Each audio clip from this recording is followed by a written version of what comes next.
You're listening to The Pivot, brought to you by Globally News, where we discuss the leaders, states, networks, ideologies and technologies that are reshaping the world order. Visit our website at globally.news. That's globe, L-Y, .news.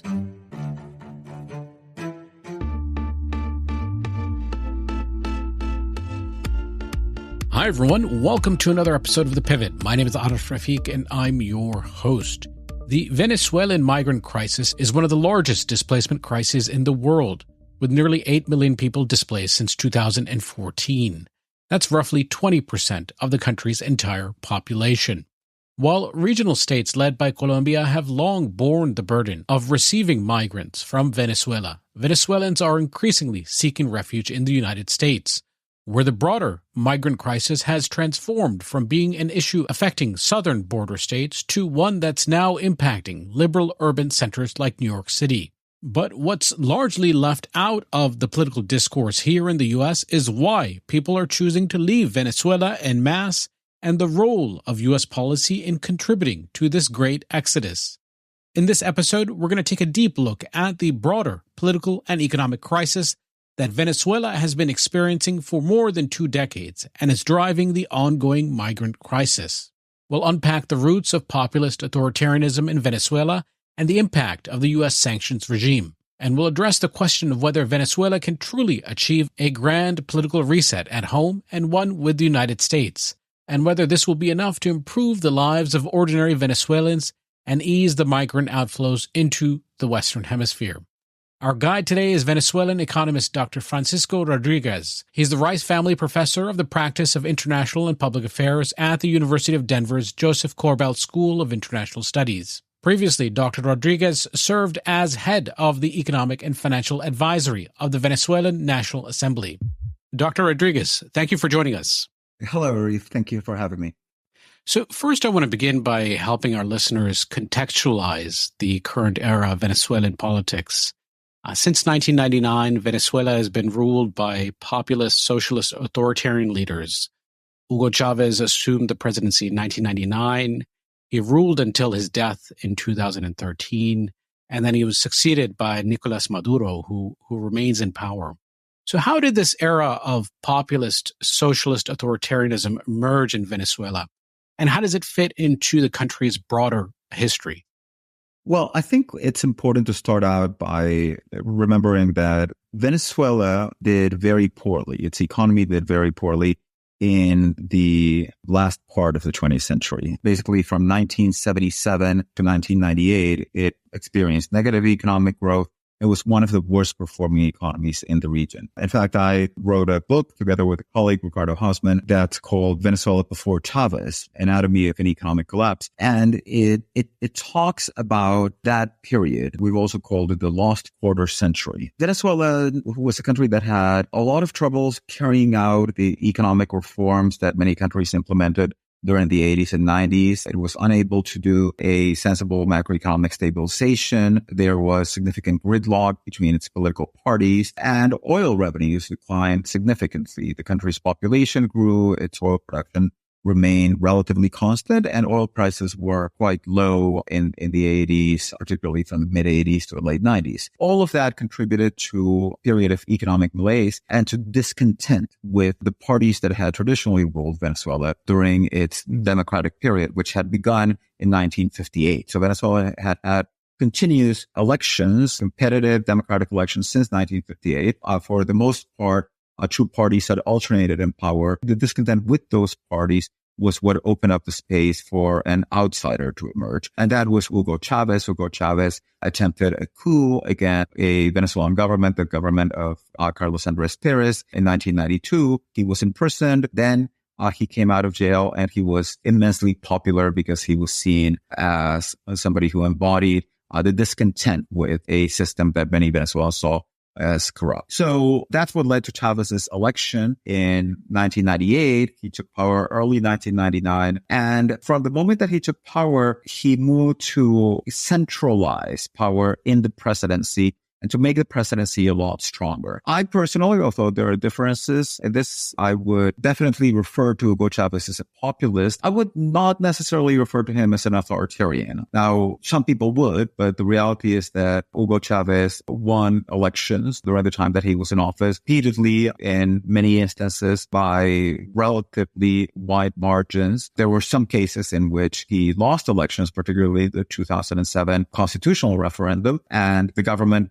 by and large accepted or divided. It didn't try to interfere with the results of that election, even though it tried to move its reform agenda through other means. The period of increasing authoritarianism comes with Nicolás Maduro, and it comes more than anything as a result of the fact that oil revenues start declining, and the government finds itself increasingly incapable of maintaining the popular support that allowed it to be successful in the polls. Now, what is true is that what Hugo Chavez did initiate, as I mentioned, was a period of concentration of power in the presidency. So to the extent that a democratic system requires not just the holding of elections, but it also requires effective separation of powers. That was very much undermined by the fact that the Chavez government was able to take control over most institutions of the state. But nevertheless, it did so according to the established rules of democracy. It did so through a constitutional referendum that was approved by an overwhelming majority of Venezuelans. So the rules of the game definitely changed in a way that, of course, favored the party that was in power at the time. So we have the emergence of a kind of a hyper presidency under Chavez. But there's also an ideology that one could say is leftist or socialist and populist. And could you unpack that? It seems that Maduro, and we'll get to him a bit later, inherits this mantle. But what is Chavismo? That's a great question, and it's very hard to define. It reminds me of something that Albert Hirschman said about development, which is that it's kind of like a giraffe. You don't know how to define it, but you know it when you see it. We definitely know when we see Chavismo. So Chavismo, at its core, it's very populist in the sense that it carries this message that what needs to be changed is the control that elites have over the system. A populist leader speaks directly to the people, to voters, and says, the problem is that you don't control the state. If you give me enough power, I will serve in your representation to effectively make you be able to control the state and make you take out all of those powerful elites that are controlling the state for their own ends.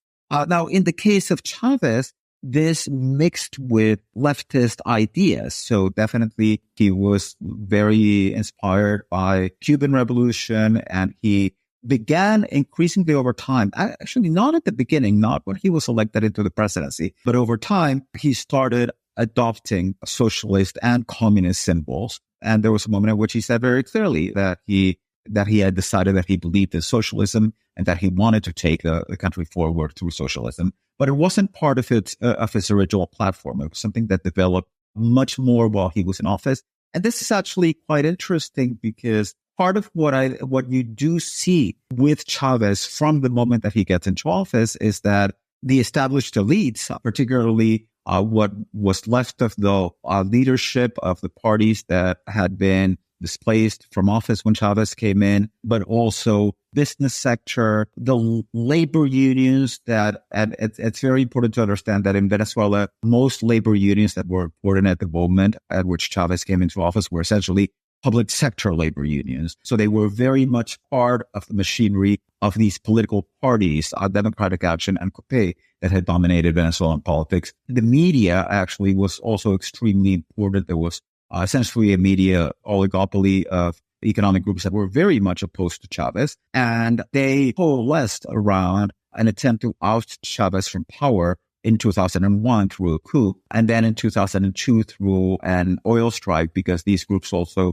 controlled the management of the country's oil company, even though the company was state-owned. So that period in which the existing vested interests tried to drive Chavez from power, tried to oust him from power, was very important in fueling the radical leftist ideology. I would think that before 2001, in Chavismo, there were different competing groups, and there were leftists, but there were also centrists, and there were even people on the right. It was much more of a diffuse populist set of ideals. In after the coup, after the oil strike, then the idea that this is predominantly about class conflict and that the rich and the oligarchs who were trying to displace Chavez and Chavismo from power really takes hold, I think, in Chavez's mind and in the minds, of course, of his followers. And that's when the movement starts becoming much more explicitly leftist. And so, Venezuela is said to be one of the world's most unequal societies. And I'm wondering to what extent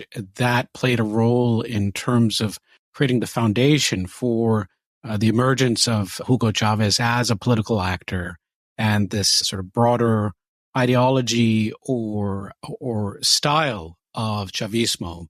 And then I'm also wondering, when we look at the type of cycles we've seen in Venezuela, there's a lot of parallel with developments in other parts of the world. The trend towards nationalization in the 1970s, and then the IMF mandated structural adjustment in the 1980s, and the discontent and negative externalities that emerged from that.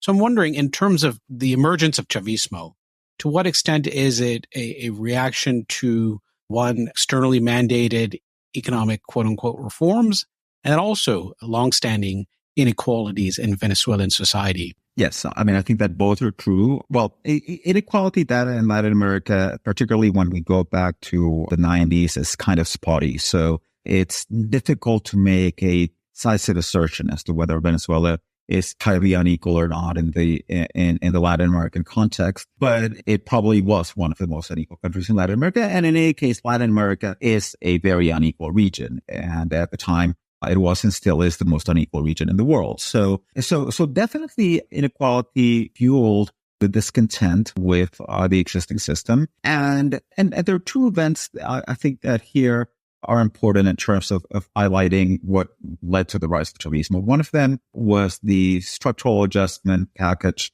implemented in 1989 by the administration of Carlos Andrés Pérez. Pérez had been president during the first oil boom. He had actually ran the country during his first administration much more like a leftist populist. But then he was elected for a second administration 10 years later, after being 10 years out of office in 1989. And at that moment, the government was essentially broke, and he called for support of the IMF, multilateral institutions. It was the time of the Washington Consensus, and they implemented a very strict austerity program. And that austerity program was highly contractionary. You had a burst of inflation with price liberalization, and you had a significant contraction of the economy. And particularly at the moment at which it started to be implemented, one of the first things that the government did was that it raised gasoline prices. And this had an effect on transportation prices in Caracas. And this was just right after Pérez had been inaugurated. And it led to huge riots in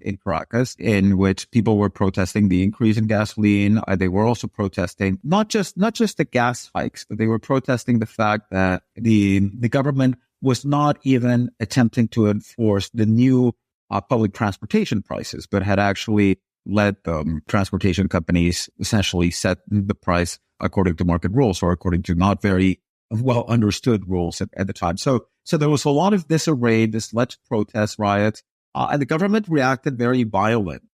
And in fact, it brought out the army to implement essentially what had been designed as a reaction to a guerrilla insurgency. So it dealt with popular protests as if they were a guerrilla insurgency. There are different estimates of the numbers of deaths on that day, which was February 27 of 1989. But I would say the most credible estimates are of around 2,000 to 3,000 deaths. And this led to huge disenchantment with the government of Carlos Andrés Pérez. And it also was one of the main inspirations for young people in the military, led by Hugo Chavez, to stage what would then become 1992 coup attempt. So definitely in the ideology, the genesis of this movement, many of them were young soldiers who were essentially taken to the city, to Caracas, many times, as happens in these counterinsurgency plans. They would move the soldiers from the province to the city because soldiers would be more likely to be willing to repress demonstrations or rioting in a place where they're not a native of, and therefore they had no family and didn't know the people who were protesting. And this led to a huge reaction within the rank and file of the military, who felt that they were being used to turn their guns on Venezuelans who were protesting because they were hungry. So definitely that had a very significant effect.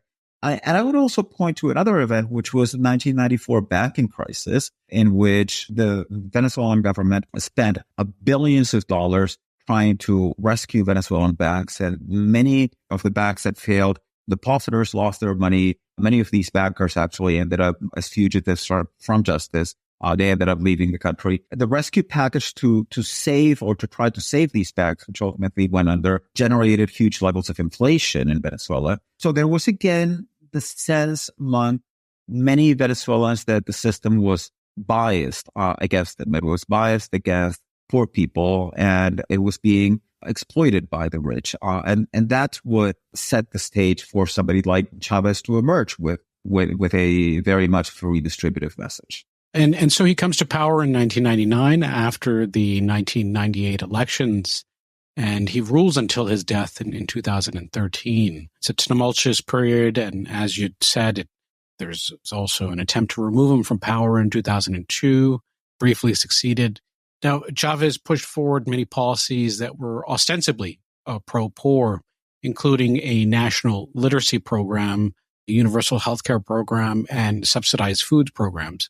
But we still see inequality persist in Venezuela.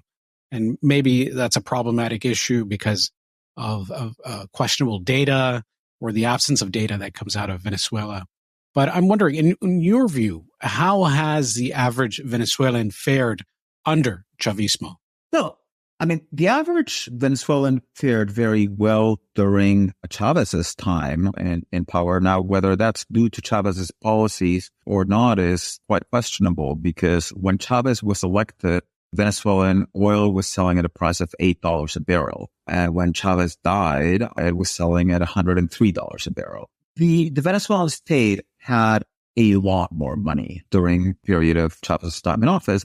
Chavez definitely spent some of that money in doing things that were good for the poor. And I would point to a program of health clinics called Barrio Adentro inside the shantytown, inside the favela, which set up health clinics. Many of them housed actually with Cuban doctors that were accessible to Venezuelans in a way in which healthcare had not been accessible to them previously. And in terms of the food program, which was the launch of the system of food markets, Mercado Alimentos, was actually quite interesting because the government, rather than subsidize the private sector, so the private sector would offer low prices, it got directly into food distribution, and it directly set up food markets that targeted low-income communities because they were located in low-income communities in order to sell subsidized food products. Those programs, I think, had a significant effect. There were other programs whose effects is more questionable. I think that the literacy program is a program that I studied, and there's not that much evidence of its effectiveness. But I do think that the food subsidies and the healthcare program helped. Now, that said, it was the period during which the government had a lot of money. So the government was spending money on these programs. It was also spending money in just creating a bigger state. And it was spending money in doing something that I think is very problematic, which is in propping up the exchange rate, maintaining an overvalued exchange rate. Now, why did it do this? Well, it turns out that in Venezuela, and let me first explain what that is. Maintaining an overvalued exchange rate basically means when the government receives dollars, it sells them directly in the foreign exchange market so as to lower the price of dollars and therefore lower the price of imported goods. Now, this is very popular because it allows people to have access to cheap imported goods. The thing is that it's not very redistributive because those who will be able to buy more dollars will tend to be those who are richer. It's actually a way in which you redistribute resources to the upper middle class. And it's something that Venezuelan governments had done in the past, and the Chavez administration continued doing despite its leftist rhetoric. So when one tries to assess whether the government was good for the poor or not, you have to take into account, first of all of the money that it had. And yes, I mean, it was good for the poor for the government to have all of that money. Now, was the government very much pro-poor in its spending? I'm not so sure that you can make that assessment, but I think it's primarily because it was also full of contradictions. There were attempts to increase social spending on some dimensions, and on the other hand, the government felt that it was necessary to maintain this huge subsidy to imported goods that ended up favoring the upper middle and upper classes. So Venezuela has seen these kind of boom-bust cycles that are associated with the price of oil. And when times are good in terms of the oil market, those positive feedbacks flow back to the average person. But when there's a downturn in the oil market and there's a glut in terms of supply, then these kind of imbalances emerge and the Venezuelan economy goes under stress. Now, when we look at the question of Chavez and the opposition to him, it seems like in terms of the state-owned oil company, he took some measures to root out fire many of its employees. And that has also had a devastating effect on the efficiency and the operations of that company. Was that in response to the elites that had consolidated power in critical state organizations? Or what was behind that? Well, there was a struggle for control of the oil company. And in that sense, what happened at the beginning of the Chavez period in 2001 and 2002 with the coup attempt and the oil strike is not that different from what's happened more recently during the period of sanctions and maximum pressure. Because part of what the opposition leadership tried to do was to oust Chavez from power by paralyzing the country's oil industry. Yes, it's true that Chavez fired tens of thousands, around 20,000 employees of the state-owned oil company. But it's also important to understand in what context that happened. It wasn't that Chavez woke up one day and he said, I'm going to fire half of the employees of the oil company. It was that in Venezuela's political crisis deteriorated, first, there was a coup attempt against Chavez in April of 2002. Chavez survived that coup attempt. And then the opposition in December of 2002 called for an oil strike. At the moment of the oil strike, which was intended to paralyze the country's economy, and this is a country that 95% of its export revenue comes from oil. So if you paralyze the country's oil industry, you're throwing the economy into havoc. That's the moment where Chavez says, well, those who participate in the strike are fired. Those who are trying to overthrow the government by abusing their control over the industry that forms the basis of our economy can no longer continue to work. So I think that what we have is an episode where political conflict, the conflict over who is in power, ends up spilling over into the economy. And as Chavismo and the opposition were fighting for control of the state-owned oil company, this led to huge losses. It led to tens of thousands of the state-owned companies' workers being fired. Now, did this have a significant effect on the long-run effect on the productivity of the oil company?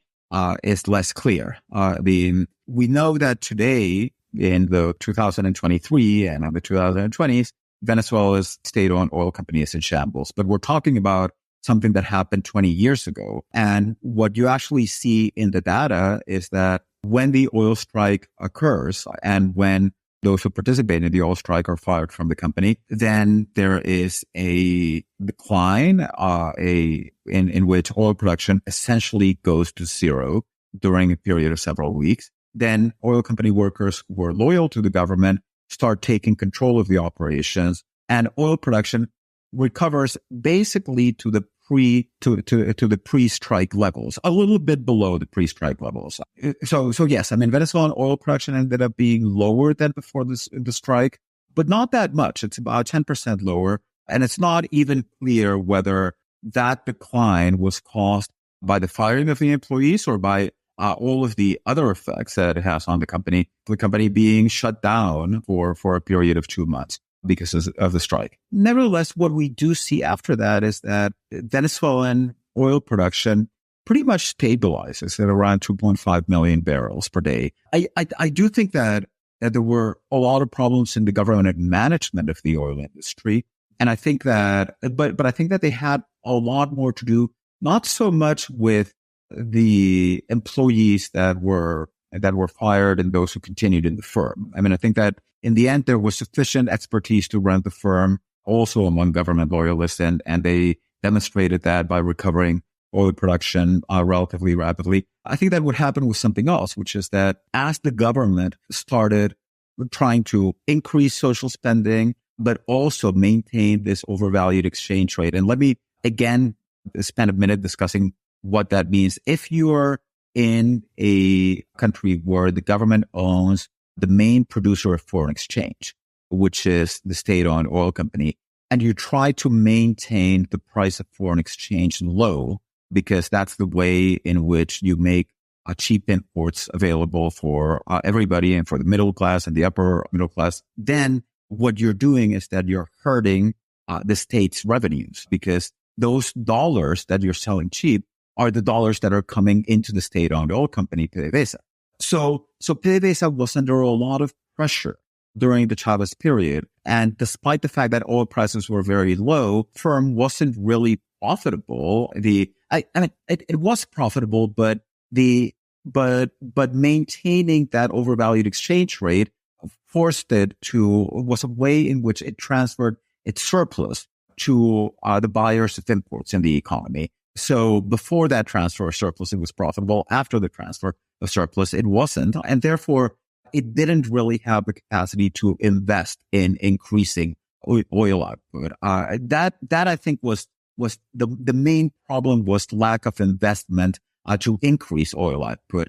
They invested enough so as to maintain oil output. I mean, they weren't going to kill the goose that lays the golden eggs. But if you look at this period of time, other oil producing countries in the world, when oil prices had significantly increased, were ramping up production. Venezuela should have done that. Venezuela is sitting on the world's largest oil reserves. It didn't do that because Chavez's fiscal model put too much stress on PDVSA, the state-owned oil company, as the generator of revenues.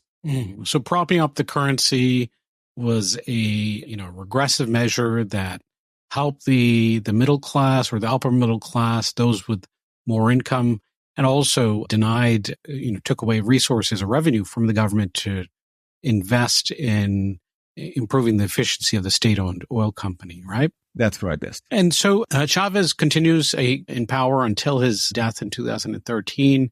Maduro takes over then. To what extent does the Maduro era reflect a continuation of Chavismo, of the Chavez style of politics, both in terms of economic policy and in terms of power? Or does he take the country into a real different direction? Well, that's a great question. It's a radically different time, because what happens to Maduro is that just as he comes into office, oil revenues start declining. And there are two things that happen. One of them is that Chavez had been reelected in 2012 for a third term. And Chavez was ill at the time at which he was reelected. He had been diagnosed with cancer. And it was really important for the government. I mean, when he decided to run, it was really important to make sure that was a decisive victory. And Chavez saw it as a way of ensuring the continuation of the revolution. So Chavez won by a pretty decisive margin, and 11-point difference against his adversary, Arif Rafiq. And soon after that, he dies, and there's a snap election that's called, in which Maduro, who had been directly designated by Chavez as his successor, is elected to complete Chavez's term, but wins by a much smaller margin, 1.5 percentage points. And part of what had happened is that Chavez had spent a lot of money ensuring his reelection. And the country had run a huge current account deficit in the year, in 2012, in the year of reelection. So Maduro slams on the brakes. I mean, he has to. He has no option. The government couldn't keep on spending at that level. And when he slams on the brakes, that by itself, which he does it at the beginning of 2013, that by itself almost cost him the election. So when Maduro is in office during his first years, he's kind of facing this problem, which is that the Venezuelan government and Chavez had maintained this, not only an illusion of prosperity, but also he had been able to maintain some level of social cohesion by keeping the exchange rate propped up. I mean, there's a reason why Chavez faced political conflict at the beginning of his time in office, but didn't face that level of political conflict after he had been in office for 10 more years. And it's that, yes, oil prices were higher, but also by maintaining the exchange rate overvalued, Chavez was able to keep relatively content the middle class, the upper middle classes, these sectors which would have, and in other circumstances, really fueled the opposition to him.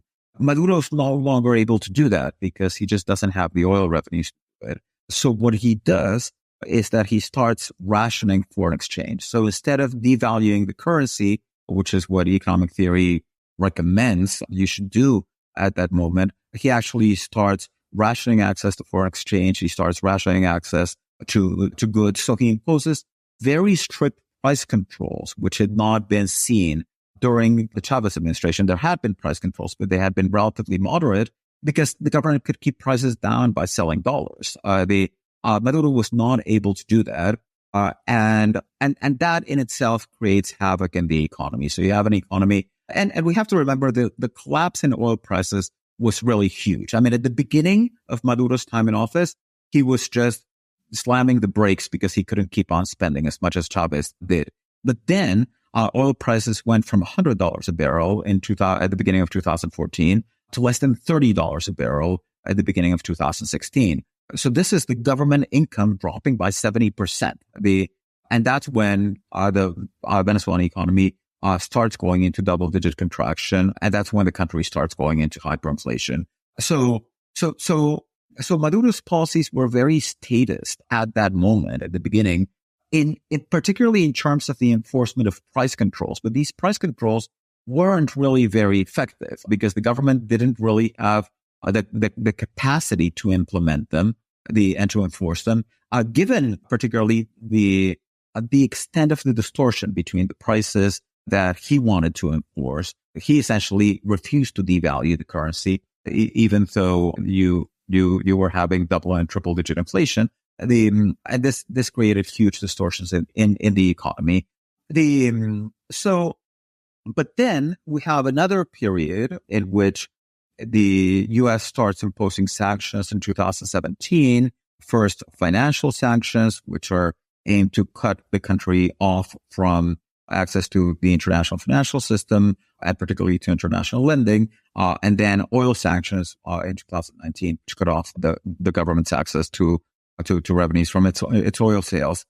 And there we see an interesting turn in Maduro's policies, which is that they actually become somewhat less statist. They become, I mean, I wouldn't call them free market, but they start making somewhat more sense. The government ultimately lets go of the exchange rate and unifies the exchange rate. The government that was trying to maintain these subsidies through the sale of very cheap, artificially cheap goods through government-owned supermarkets. Many of those goods were actually ending up in Colombia because the incentive to contraband them was just so high. The government shifted to a system of direct distribution of food boxes to low-income families. So the nature of the policy starts changing, and what we end up seeing, we do see, and we haven't yet talked about that part, we do see an increasingly authoritarian government, but when you go to Venezuela, it looks nothing like a socialist economy nowadays. It's basically a free market economy. In fact, I would say it's almost Chavez was the one who coined the term, at least in Latin America, of savage capitalism. And Venezuela today almost looks like the savage capitalism that Chavez built his political career on criticizing. So we have an unraveling of the kind of political settlement or social contract that existed under Chavez because of the decline in the price of oil and then later the U.S. sanctions.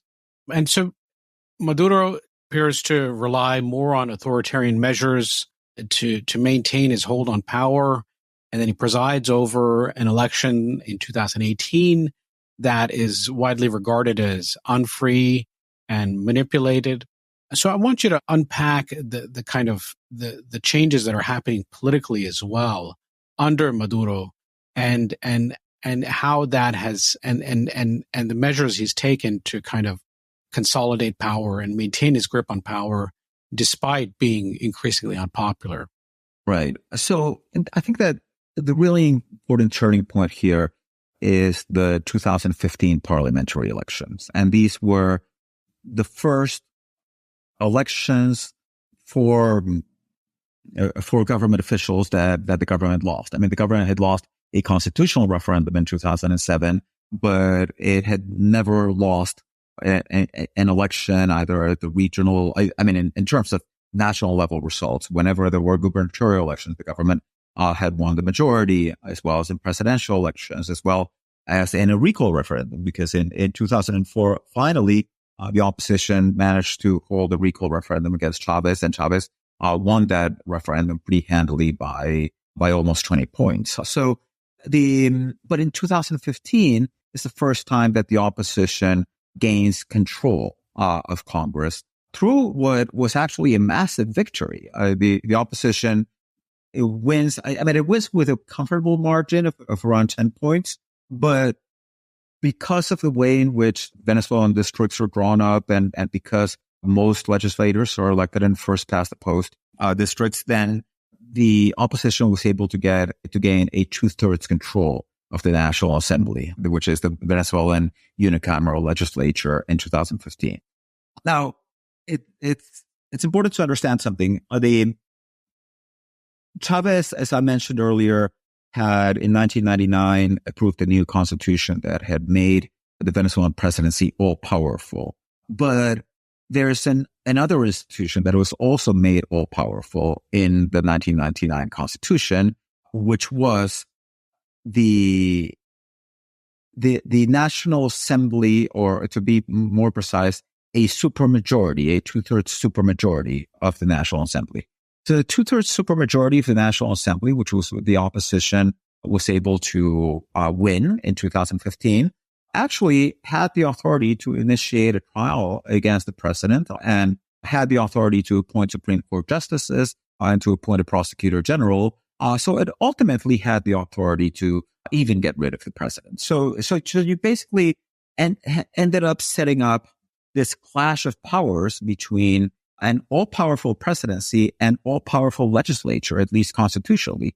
And that's where it becomes clear from day one that instead of trying to resolve this issue, then by negotiation, what the sides, that is Chavismo and the opposition, or Maduro and the opposition, end up doing is ramping up conflict. This happens in parliamentary systems. Well, in presidential systems, actually, sorry. It happens a lot of times. And in the US, you have divided government, and sometimes the party that's not in government wins the control of Congress, and the chief executive has to live with it. In France, which is another presidential system, you also have, and they're referred to as cohabitation governments. But cohabitation did not emerge in Venezuela. What emerged was an all-out conflict. The opposition decided from day one, the day in which the new president of the National Assembly was sworn in for the first term under the opposition control, he stated that his main objective was to design a roadmap so that there could be a change in government within the next 6 months. And of course, the government responded in kind. And what ended up happening in this conflict is that it was up to the Supreme Court to decide in the conflict between the government and the opposition. And the Supreme Court ruled in favor of the government. And not surprisingly, this Supreme Court was made up of Supreme Court justices that had been appointed over the course of the previous 12 years by Chavez, or by constitutional rules.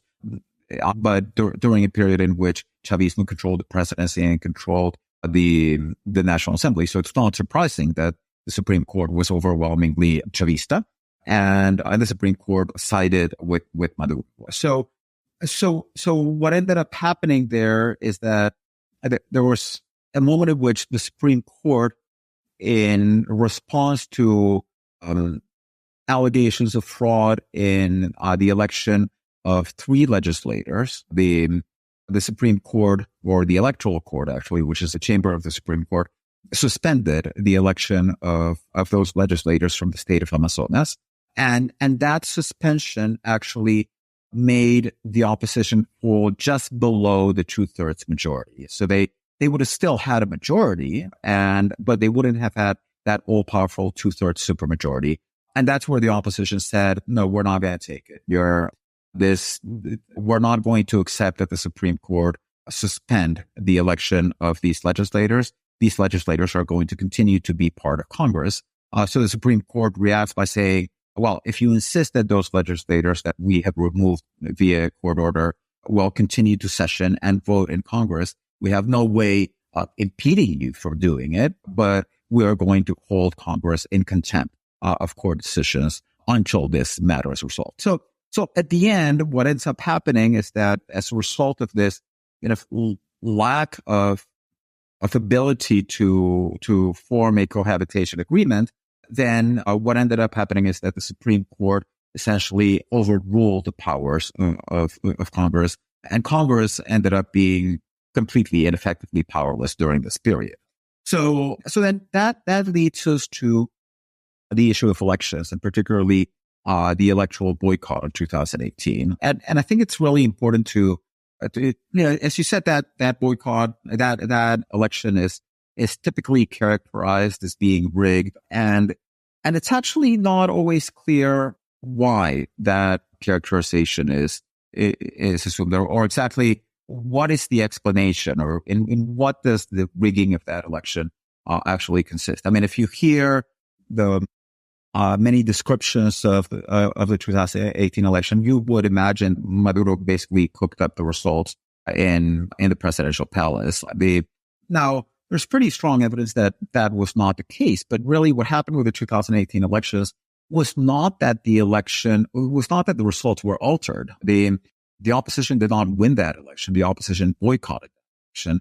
Why did the opposition boycott that election?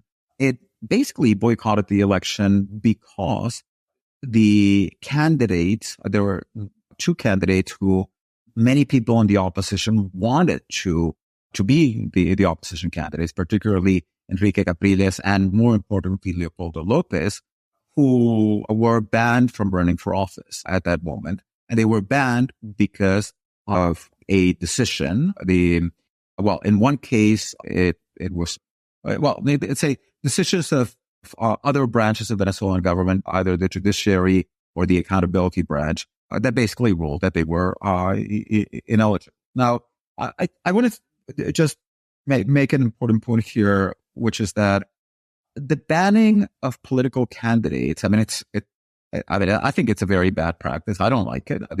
And I think that it undermines democracy.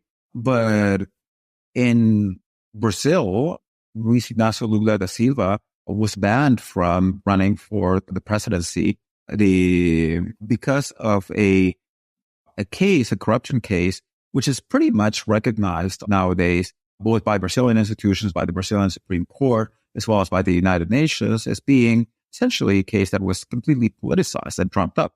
So the banning of political, and even in the U.S., there is right now a discussion, for example, as to whether former President Donald Trump should be able to run for office or not. And there are people who hold diverse views on that. So it's not the banning of some candidates from running from office is that unusual.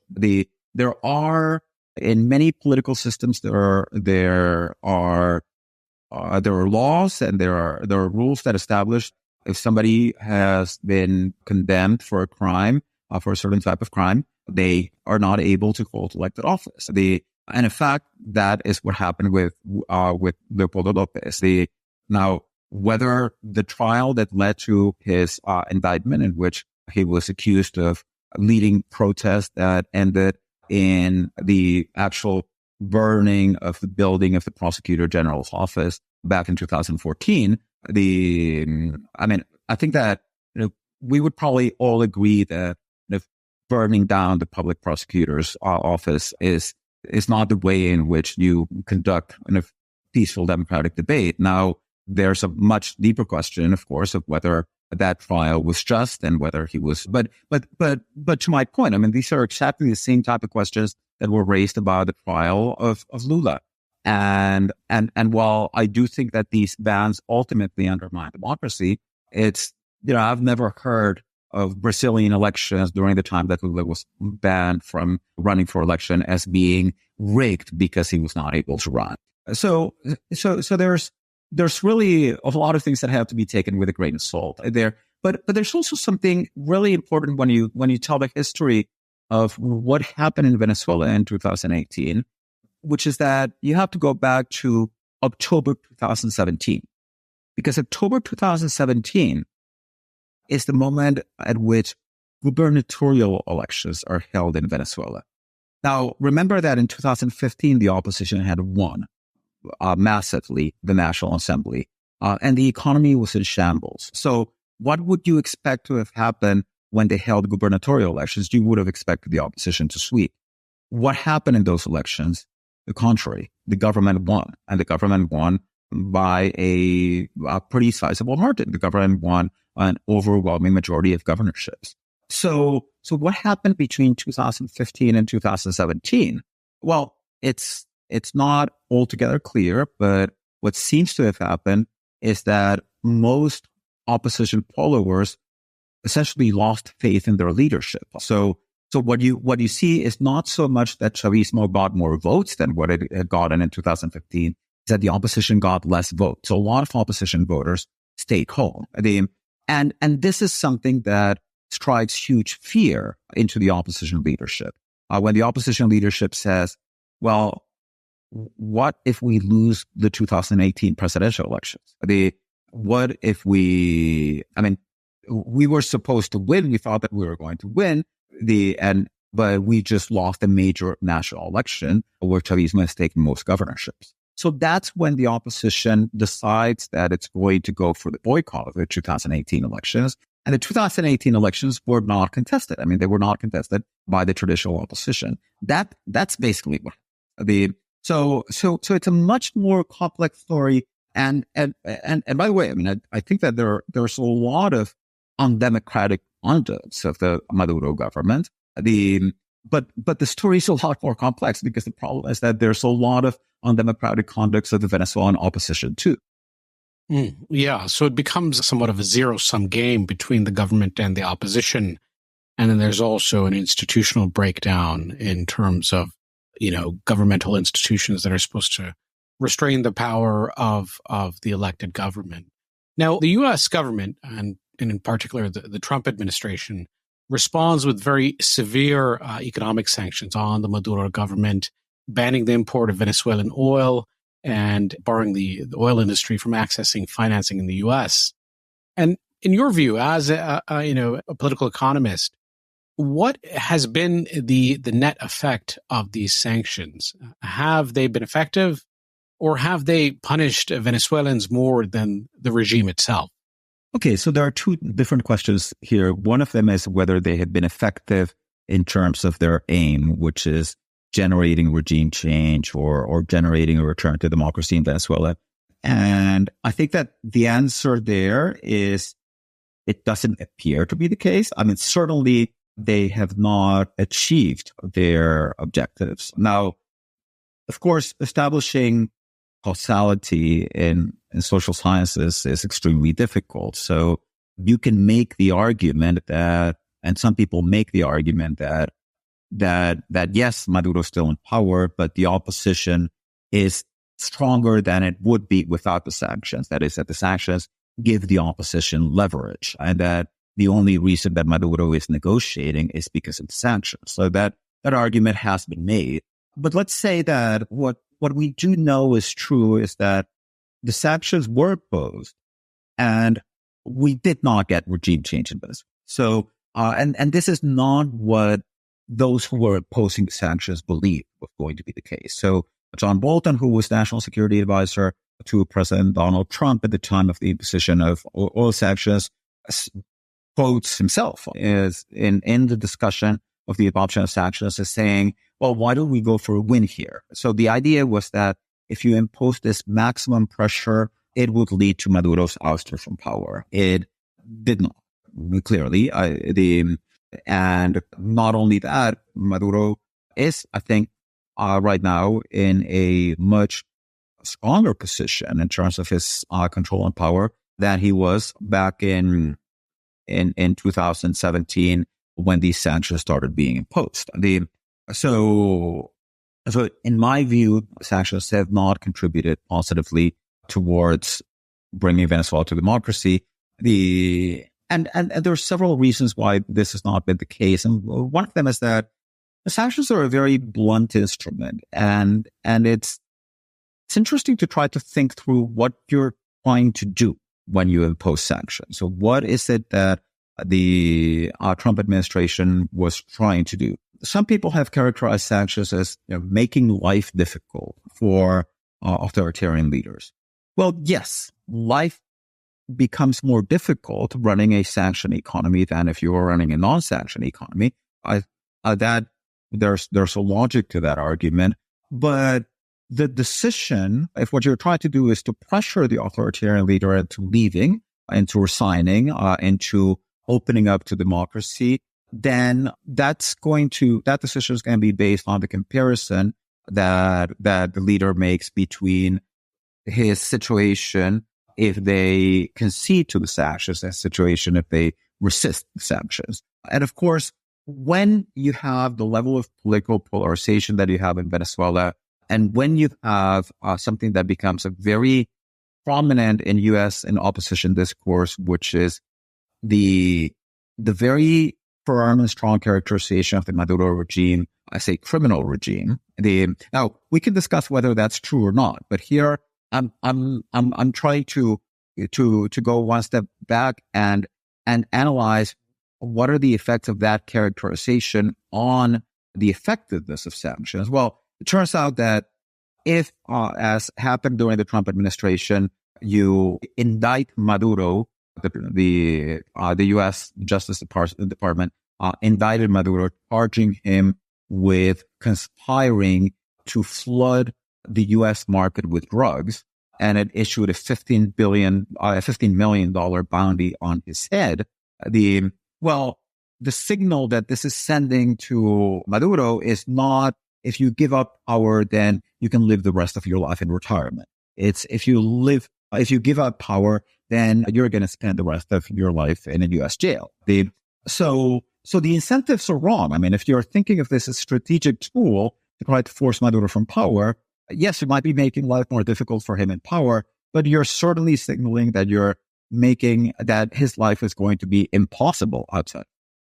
So other people say, well, the logic of sanctions is not really to convince Maduro, it's to convince the military, right? So what they were trying to do was to convince the military to turn on Maduro. And there again, yes, I mean that.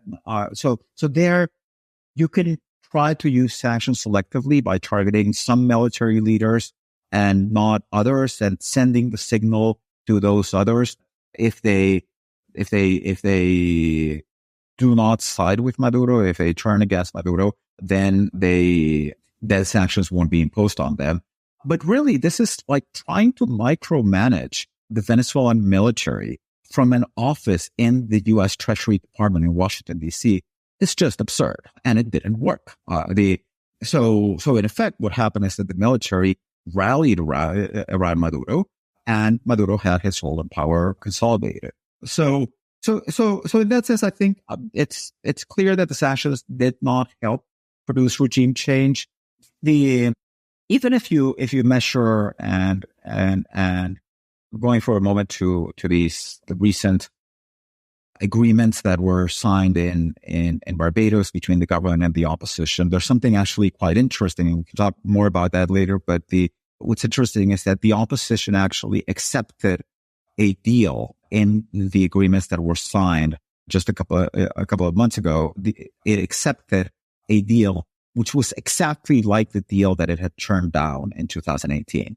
So when the opposition decided that it wasn't going to go to the elections, that it was going to boycott the 2018 elections, it turned down a deal where the government actually offered them 2 electoral council members, international observers, and the same electoral conditions of the elections that the opposition had won massively in 2015. And the opposition turned it down. Why did it turn it down? Well, there's a lot of speculation as to that.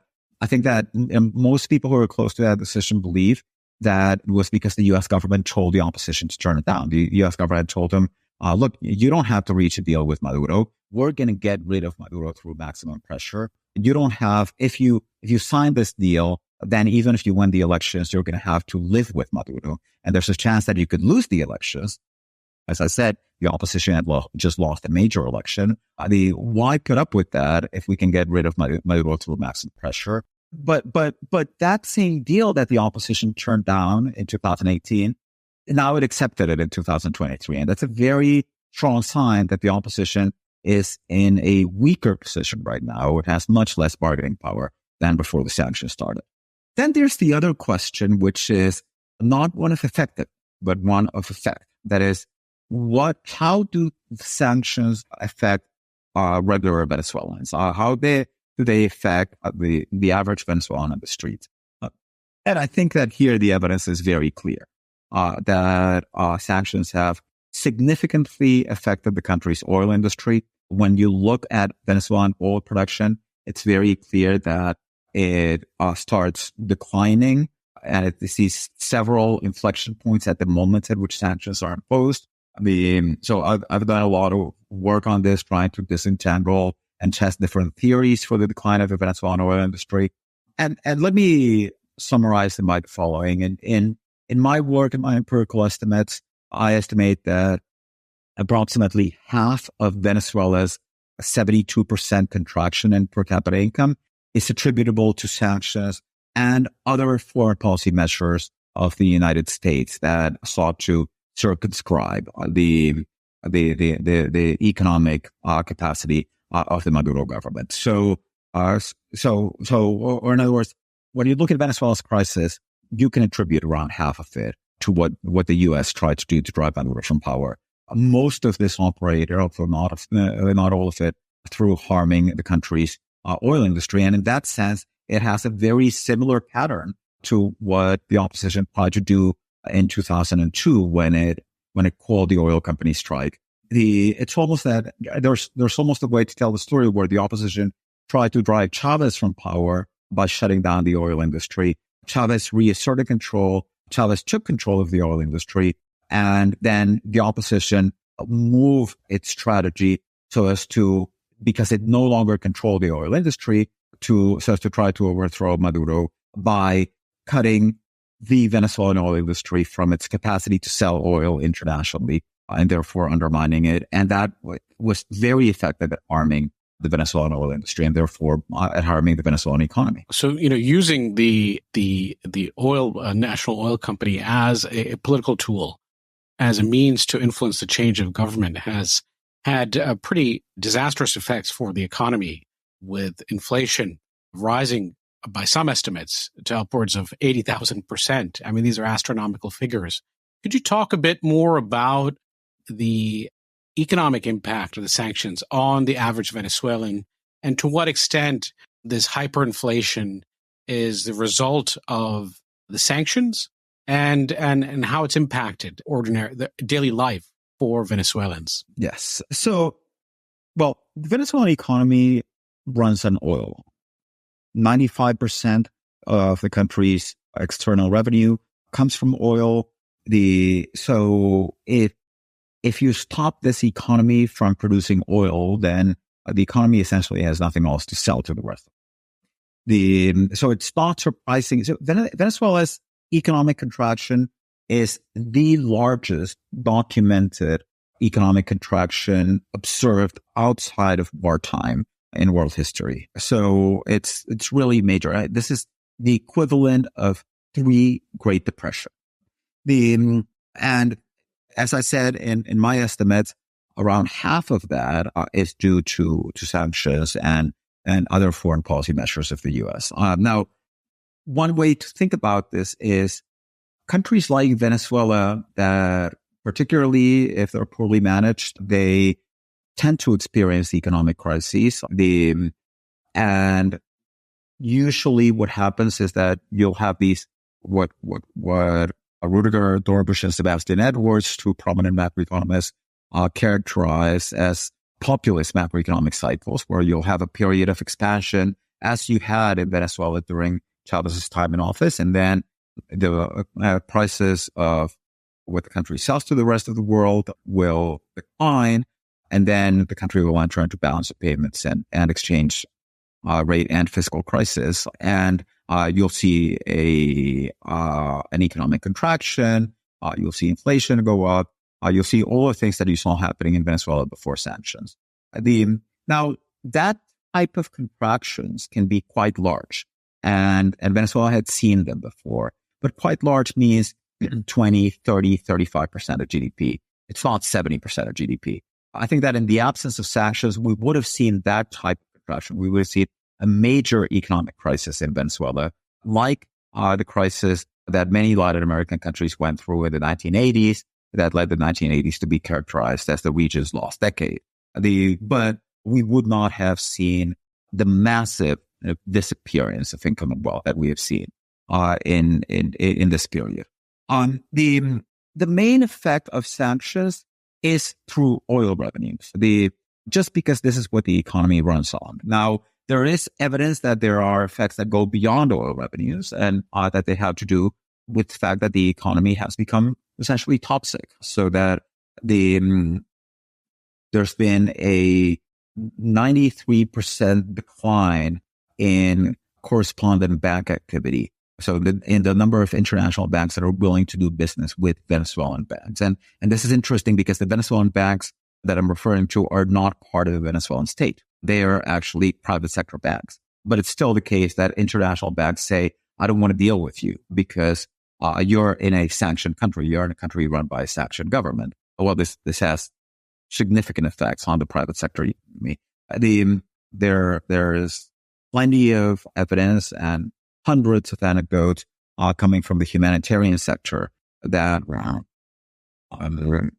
state that essentially humanitarian aid agencies have had significant trouble and significant difficulties carrying out sort of basic operations because of a problem that's often characterized as overcompliance. That in itself is a bit of a misnomer, but it's essentially banks becoming overly cautious with respect to dealing with Venezuela because of the sanctions regime. So all of these effects have taken place, but the main effect has been through this massive economic contraction that was caused by the decline in oil prices. And when GDP goes down by more than 70%, then, and when the state is left without resources because the sanctions were aimed at state revenues, then obviously you're going to enter into fiscal crisis. And obviously this is going to fuel hyperinflation. Now, would Venezuela have gone into a hyperinflation without the sanctions?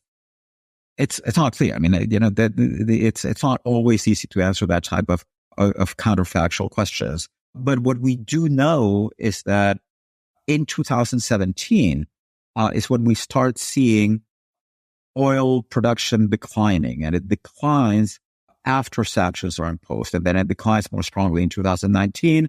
After 2017 is with financial sanctions, 2019 is with oil sanctions, and 2020 is with secondary sanctions on a foreign non-U.S. partner, so of the Venezuelan state-owned oil company.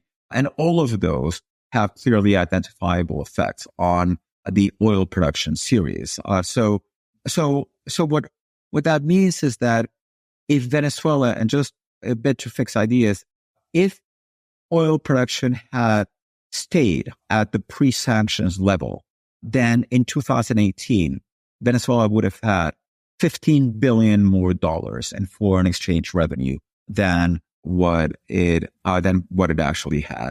And if the Venezuelan state had had that, then it would have been able to import many more goods, many more essential goods. It would have been able to actually fund government spending without having to print so much money as it did. So it's either the case that Venezuela could have avoided hyperinflation, or even if not, most likely it would have been a much shorter episode of hyperinflation than what it was. Venezuela's hyperinflation actually ended up being the third longest hyperinflation in world history. And that's because the government had no revenue. And it's important to bear in mind that this is usually what hyperinflations are. Hyperinflations occur. So the classic hyperinflation was the one that occurred in the 1920s in Weimar, Germany. And when did it occur? It occurred when the Germans were unable to make reparations payments to the Allies, and Belgium and France decided to occupy the Ruhr areas, which were the areas that produced most of the foreign exchange revenue of Germany. That's when the economy went into a tailspin, and that's when the government had no option but to continue printing money. So it's not surprising that if you target an economy's capacity to generate foreign revenue, you're going to end up with a hyperinflation. So one could argue that the imposition of these sanctions deepened an economic downturn that had occurred in part because of the decline in oil prices. And so it just exacerbated a downward trend and made it a bit deeper, much deeper. Now, when we look at, Venezuela seems to be a country that produces these astronomical figures in terms of inflation, the deep depth of its economic downturn, and then also in terms of the external outflows of peoples. So there are nearly 8 million Venezuelans who've essentially voted with their feet since 2014 and left the country. And this is one of the largest mass exoduses that the world has seen in recent years. So I'm wondering, and we have now this issue is coming to the doorsteps of Americans because of the broader migrant crisis. The Venezuelans are increasingly, becoming part of that pool of individuals who are coming through that southern border. And it's becoming not just an issue that is impacting, southern border states, but because of U.S. politics, and now it's impacting urban centers where these migrants are being bussed over to. So I'm wondering, do you see this migrant crisis, at least in terms of the Venezuelan factor, as a potential, could it be argued that it's a blowback from U.S. policy towards Venezuela over the past decade or so? Is it a result? To what extent is it a result of U.S. sanctions towards Venezuela? If you look at the economic forecast put out by the private sector, by industry analysts, and by forecasting agencies at the beginning of 2017, before the U.S. Imposed sanctions, which, by the way, economic sanctions were not really expected by most people until Trump came into office and until people actually figured out that Trump really did want to pursue a very hawkish line with respect to Venezuela and Cuba. The Obama administration had put in personal sanctions, but through all of this period of governance crisis in Venezuela, Europe has imposed only personal sanctions. And Europe has been very clear in stating that they will not consider imposing sanctions on Venezuela's oil sector because that will just increase difficulties for Venezuelans. So the U.S. is the only country that imposed economic sanctions on Venezuela. It just so happens that U.S. economic sanctions are very powerful, particularly when the U.S. decides that not only is it going to use those sanctions to stop Venezuela from trading with the U.S., but it's also going to use them through what are known as secondary sanctions, which is threatening other countries that if they trade with Venezuela, they could also end up being sanctioned. So it's interesting that before the U.S. took this decision and before it became clear that the U.S. was leaning in this direction, you actually had most economic forecasters forecasting economic recovery in Venezuela in 2017 and 2018. You had oil sector forecasters who were forecasting stabilization of Venezuelan oil production. And these are the people who knew exactly and whose job it is to follow the investment numbers and the data in the Venezuelan oil industry. They were saying oil production is going to stabilize. Why? Because oil prices are recovering. That's what private sector forecasters also said. And the Venezuelan economy is going to follow its normal pattern. This economy, there's always been a positive correlation between oil prices and Venezuelan economic growth. So 2016, oil prices had gone down to $30 a barrel. 2017, 2018, they had gone up to $45, then to $60 a barrel. So everybody was saying, well, if oil prices continue to recover, then the Venezuelan economy is going to stabilize and it's going to recover.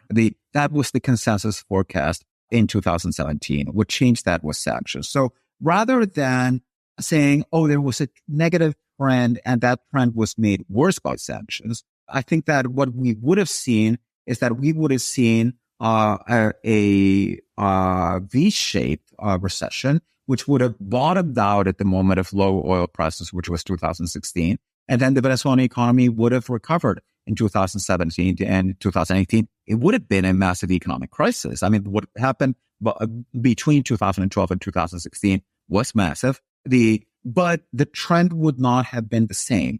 What we should have expected to occur and what would have occurred if Venezuelan oil production had not started declining as rapidly as it did because of sanctions, would have been a recovery of the Venezuelan economy, in which it would have recovered perhaps not all of the lost ground, but it would have recovered some of the lost ground during the period of low oil. So now let me go back to your question on migration. Well, obviously sanctions are contributing to this. Venezuelan migration is primarily, predominantly, if not almost exclusively, economic migration. People are leaving Venezuela because of material living conditions in Venezuela. They're leaving Venezuela overwhelmingly because Venezuelan salaries are extremely low, because there are huge levels of food insecurity, because salaries are not enough to pay for the basic levels of consumption of food for most families, not to talk about other costs of living. That's the driver of Venezuelan migration. The Maduro government is an authoritarian regime. Yes, it is authoritarian. It's a government that has repressed human rights without a doubt. But by and large, the people who are leaving are not escaping the human rights violations, which are, it's not, we have to understand what's going on. We have a government that represses protests. It's not a government that's carrying out genocide. Nor is there a physical war going on in Venezuela, like in Syria, where people are escaping from war. They're escaping from bombs. People are escaping from the Venezuelan economy. And to the extent that sanctions have contributed significantly to harming the Venezuelan economy and to generating this economic contraction, then yes, they are a significant contributor to the migrant crisis, to the reason why there are so many Venezuelans abroad and there are so many Venezuelans trying to come into the United States.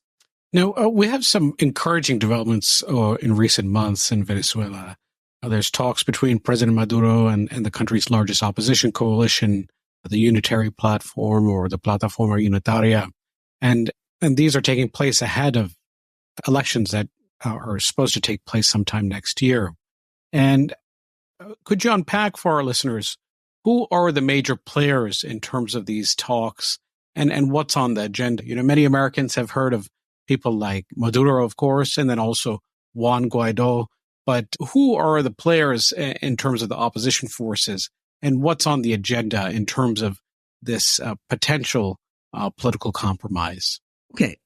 So first of all, there are two sets of talks. Now, there are the formal talks that are occurring in Barbados, and in those talks, it's the Maduro government and the Unitary Platform that's represented. And the Unitary Platform is a coalition that's made up of the four largest parties. It's made up by more parties, but it's essentially run by the four parties that were the parties that got most legislators elected in the 2015 elections to the National Assembly. Remember that the opposition not only boycotted the 2018 presidential elections, they also boycotted the 2020 National Assembly elections. So the opposition, as well as the United States, they only recognized the National Assembly that was elected in 2015 as legitimate. And the opposition parties that were most prominent there are the parties that run the Unitary Platform.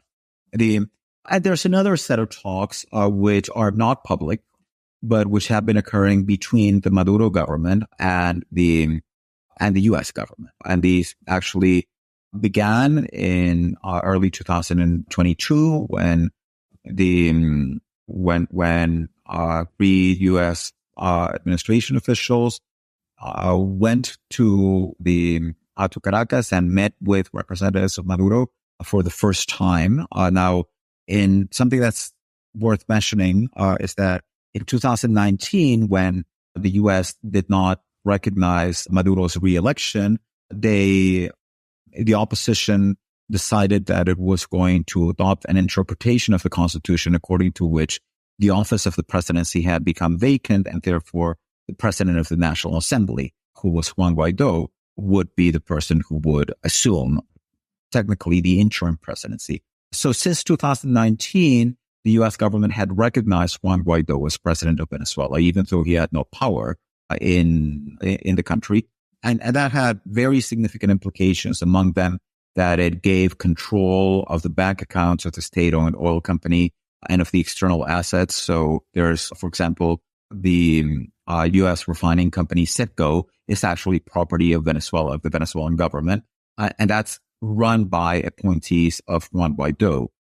So Guaido played a very important role as the leader of the opposition during this period, but he was seen internally as being increasingly ineffective. And in fact, the opposition itself decided that it would disband the interim government at the end of 2022. So Guaido no longer claims to be the president of Venezuela, the legitimate president of Venezuela.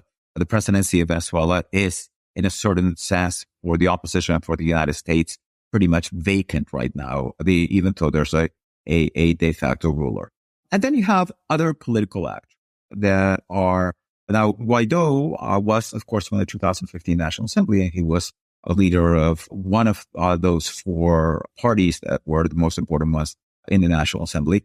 And then you have another set of actors. You have Maria Corina Machado. Now, Maria Corina Machado, she represents a smaller party, or a party that used to be smaller, that was not that relevant in the 2015 National Assembly. But Maria Corina Machado massively won opposition primaries held by the Unitary Platform in October, at the end of October of this year. And she won with 93% of the vote. So she's the undisputed leader of the Unitary Platform. But there's also a lot of other political parties in Venezuela, many of which are centrist political parties. Now, because they're centrist, the traditional, and by centrist, what I mean is that they have been traditionally much more open to negotiation with the Maduro government. Many of them have been opposed to sanctions, and they've been opposed to maximum pressure. They have criticized the Guaido government, particularly, there have been several scandals with the Guaido government's management of foreign assets. So these parties that are outside of the Unitary Platform, the mainstream opposition, that is the Unitary Platform, tends to characterize them as being government stooges. And this is something that it happens a lot in these authoritarian regimes. So you have opposition hardliners and opposition moderates. And of course, the moderates are the ones who want to have more engagement with the government. The hardliners will typically characterize the moderates as being in cahoots with the government. And definitely some of that is the case, because the government is obviously also playing its hand at trying to build and help build other groups in the opposition that will contest the power of those that hold a more hardline stance. So these are the groups that have been involved. Now, interestingly, these moderate or centrist parties in the last elections that were held in Venezuela, which were the 2021 elections, they actually got more than half of the opposition vote. So the Unitary Platform, even though it's supposed to be the main representation of the opposition, it actually represents a minority of the parties that got the vote in the 2021 elections. And there's also a lot of tension between even some governors that were elected on the unitary platform, ticket. So, for example, the opposition governor of the country's second largest state, which is the state of Zulia, Manuel Rosales, has been very critical of sanctions. And he's been very open to dialogue with the government, among other things, because it's normal for state governors when they get into office to want to have at least a working relationship with the government, because in the end, they have to deliver improvements in public services to their voters. So there's a lot of divisions in the opposition in the sense. And then what we had in October was an announcement that talks had been reinitiated. They had been suspended for nearly a year, and that they had been reinitiated between the unitary platform and the Maduro government. And we had the signing of an agreement. But it's really important to bear in mind that the reason that the signing of that agreement was possible was because the United States, in the separate track negotiations that it had with the Maduro government, decided to reach a deal. The U.S. started to ease sanctions, and the Maduro government committed to doing two things. One of them is releasing detained Venezuelans and U.S. citizens. So the Venezuelans are essentially political prisoners, and several of them have been released. And then there are also Americans which have been detained. Now, some of them had been released in the past, and there's a commitment, and they have not yet been released, but apparently this is part of the U.S. negotiations. And I say apparently in the sense that, in contrast to the Barbados talks with the opposition, there has been no public statement as to what agreement was reached in the Qatar meetings held in Qatar between the Maduro government and the United States. But there's the understanding that the deal includes the release of Venezuelan political prisoners, of U.S. detainees, and a roadmap to hold a competitive, free, and fair election in 2024. And right now, the main sticking point actually is it goes back to an issue that we already discussed in the context of the 2018 elections, which are candidate bans. So Maria Corina Machado, who has been elected as the nominee of the unitary platform, is actually banned from holding public office. The government, particularly the Comptroller General's office, which is nominally an independent entity, but it's controlled by Maduro loyalists in Venezuela, it has charged Machado with falsifying her financial disclosure forms when she was a legislator and not revealing fully the assets that she has. She denies the allegations, but because of that decision, she's barred from holding office. So what the Venezuelan government announced was that they would open a decision, that they would open a process whereby the Supreme Court will review all of these cases of candidate bans and will effectively decide whether they have been fair or not. However, just recently, Maria Corina Machado said that she was not going to go to the Supreme Court, that she doesn't recognize the Venezuelan Supreme Court. So it's not very clear where this is going to end up, because there are different players, and Machado, I think, represents probably the most hardline wing of the opposition. In fact, she had actually been critical of Guaido himself, because Guaido, in her view, had not been forceful enough, had not pushed for enough pressure on the Maduro regime.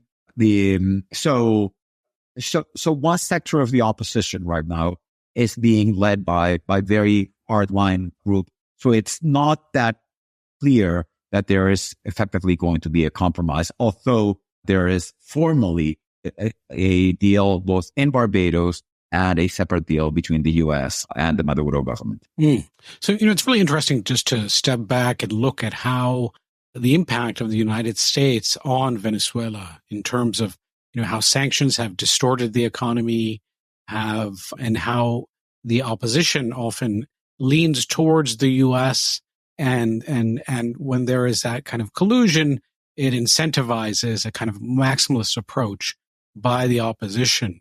So I'm wondering, in a broad sense, what is your perspective on how Washington speaks about Venezuela and Venezuelan politics, and how that impacts U.S. policy towards the country? Yes. Well, I think that partly we have to view this in a broader regional context. So Chavez was the first president of what became known as the pink tide in Latin American politics. And it was this shift to the left that occurred during the 2000s, where leftist governments started gaining control of the executive branch generally through elections over most of Latin America. So now that pink tide was, there were discussions in the U.S. as to how to deal with them. And there were different governments because it included some more hardline sectors like Chavez or Cuba, which obviously that didn't come in through elections, but it's still an important player. Nicaragua under Daniel Ortega, but it also included some more moderate leftists, such as Lula, such as Kirchner, and then Cristina in Argentina, such as the Concertación socialist governments in Chile. So in the U.S. particularly during the Obama administration, tried to tread quite carefully in terms of not alienating many of these governments. And in fact, I think that there was probably a very important moment in which there was a coup attempt in Honduras against a leftist president, Manuel Zelaya. And the U.S. actually took a very firm decision there to denounce that as an unconstitutional attempt to drive it from power. And in fact, ultimately, right now in Honduras, the President Xiomara Castro is actually the wife of the president who was deposed in that coup attempt. So, but at the end of the 2010s, and particularly after 2017, when Trump came into office, you had another wave, which was like an ebbing of the pink tide. And in many places where left-wing governments had been in power, they had begun to lose power. So you had Bolsonaro in Brazil, you had Macri in Argentina. So you had a number of conservative governments, and at that moment, what the policy of the Trump administration, which was very much aligned with conservative groups in the region, it began to take sides in this debate in the region, because they saw it as, well, we have the allies, and these right-wing governments are our allies, and the left-wing governments are the ones that our foreign policy has to be oriented towards diminishing their power, driving them from power. And there you had a very important turning point in 2019, which was the Bolivian election. The Bolivian elections were elections in which Evo Morales won the first round of the election by a margin that exceeded 10 percentage points, and which meant that he would not, under constitutional rules, would not have to go to a runoff. Evo Morales is leftist president. The U.S., together with the OAS Secretary General, Luis Almagro, who's been very much an ally of the U.S. in the position, accused the Bolivian government of committing fraud that led to a military insurrection. Evo Morales was ousted from power.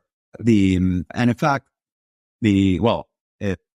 I personally, one of my pieces of research that I wrote a couple of years ago was on the OAS evidence of backing up the fraud allegations.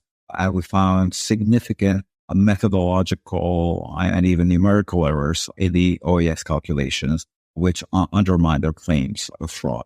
And this is consistent with what other scholars who looked at this issue have found. So generally what happened is that when the U.S. during the Trump administration said, okay, well, it's time to go for the kill here and to get rid of these leftist regimes. And in Bolivia, we do it this way. In Venezuela, we do it this way. That generates backlash in the region. And that that means that the U.S. started playing internal politics in these countries. And of course, it ends up generating huge levels of animosity. So leftist and progressive movements start seeing the U.S. as the enemy and as interventionist and as defending its own interests. In fact, the former President Donald Trump actually literally said after leaving office that if he had been blaming the Biden administration for having been too weak on Maduro, he literally said, well, if we had continued doing what I was doing, then that oil would be all ours. So in fact, Trump revealed that U.S. thinking at the time was, and what was driving, and this is also documented in John Bolton's books, actually tells the story of how Trump demanded that in return for U.S. support, Guaido commit to giving American oil companies preferential access to Venezuelan oil. So basically what you saw very strongly during the Trump administration was that the U.S. started to take sides in political conflicts in these countries. And Venezuela was an example of it. And you also saw that within the opposition. So the U.S. government gave this very strong support to Guaido and even stepped in at a moment in which the rest of the opposition no longer wanted to maintain Guaido as nominal interim president. The U.S. stepped in and said, no, you have to keep it. The U.S., when the opposition was discussing boycotting, there were candidates who decided that they were going to run for office, that they weren't going to abide by the opposition boycott because they didn't believe that that was a good strategy for facing Maduro. And the U.S. threatened them with sanctions, and in some cases actually did sanction other opposition political parties for not going with the strategy of what was seen as the mainstream opposition at the time and was backed by the U.S. So I think that basically, I think that we face two problems that the Venezuelan case illustrates. One of them is that if the U.S. starts playing domestic politics, then it's very likely to get burned, and it's very likely to generate significant levels of animosity. And there is that animosity right now within a lot of the Venezuelan opposition. I'm not talking about Maduro, but the opposition with respect to U.S. foreign policy. And then the second question, and I think that the more fundamental one is, when you see a process of a government consolidating authoritarian support, what do you do in order to try to stop that from happening? And I think that what you have to begin from is understanding what is it that's driving the authoritarianism. So why is it that Venezuela is becoming more authoritarian? Now, we tend to think about authoritarianism as being governments led by dictators, and we tend to think about dictators as bad guys. So we tend to think that this is a problem of replacing bad guys by good guys. Evo Morales was accused of being authoritarian, even though he was democratically elected. And when he was ousted from power, what we saw was an unelected interim government that carried out significant violations of human rights and repression of political rights. We're seeing the same thing right now in Peru under a caretaker government that came into office essentially after they drove the leftist elected Pedro Castillo president from office. So I think that this idea that you can address authoritarianism by putting external pressure, economic pressure on these authoritarian regimes, and that somehow is going to alter the political equilibrium, and much more so by pressuring their economies, is something that doesn't make that much sense. I think that what we have to understand is that in the region, there is a long-standing conflict. There are high levels of polarization. There are center-right and right-wing parties, and there are center-left and left-wing parties. And across most countries in the region, politics is split among these groups, just as it is in the U.S. and in many other societies. And the way that you nudge a country and that you help a country recover democratic institutions is not by saying, let's drive the dictators from power. You tried that in Iraq. You tried that in Libya. You tried that in Afghanistan. You've tried that in a lot of places. And a lot of times you end up with things that are even worse than what you had at the outset. What you have to understand is that where democracy doesn't work, it typically reflects a problem of coexistence between different groups. That groups that are facing off in the fight for power have not found a way to coexist. And if the international community wants to do something to help generate institutions, because what is a democracy? A democracy is a set of agreements that say, we are going to resolve our political conflicts according to these rules. These rules are going to include elections, but they're also going to include constraints on government. Democracies don't elect dictators. Democracies elect presidents, chief executives that are restricted in what they can do by an independent legislative branch, by an independent judiciary.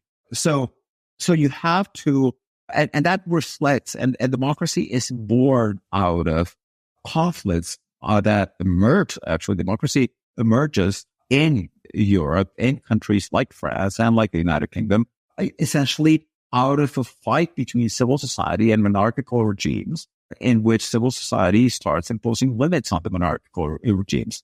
So what you have to do is that you have to negotiate those limits, and you have to help negotiate those limits by building institutions that restrain the power of the executive. And if you're able to build those institutions, then you're also going to solve this problem of winner-take-all politics, because it's eminently rational for any leader in a country like Venezuela to say, I am not going to give up power if giving up power means the certainty that I will go to jail and that my people will be politically persecuted. So you have to lower the stakes of power in order to make even elections make sense as a way to resolve political conflicts. And that's where I just think that the U.S. foreign policy with respect to Venezuela or respect to Latin America as a whole is light years away from that type of thinking. They continue to see it as an issue of, there are our allies, and our allies are the center right, and there are our enemies, which are the left. And the longer that you continue playing that game, the more hostility that you're going to generate in the region against you. Yeah. So Venezuela very much seems like a cautionary tale of the excesses of U.S. policy or U.S. foreign policy towards Latin America, and then also at a more global level. We see the overuse of sanctions, the picking of favorites in what is a very divided society, and then the conflation of domestic political rivalries with geopolitics, and this assumption that the emergence of several left-wing governments in a certain part of the world reflects a kind of a domino effect. And it's this kind of Cold War mentality that persists in Latin America and then also at a global level, because we often hear talk of Venezuela allying with countries like Iran and other rivals and adversaries of the U.S. So it's really unfortunate to see this country, its fate in many ways. Obviously, there's domestic agency and domestic actors, including the Maduro regime and the opposition, bear great responsibility for the conditions in Venezuela today. But the United States has, a real hand in all this. And in many ways, the chickens are coming home to roost in the form of this migrant crisis. Well, Dr. Rodríguez, that was very, very informative. Thank you for joining us. Thanks very much, Arif, for the invitation. It's been a pleasure. And that was Dr. Francisco Rodríguez of the University of Denver. Please subscribe to our show on your platform of choice, and thank you for tuning in.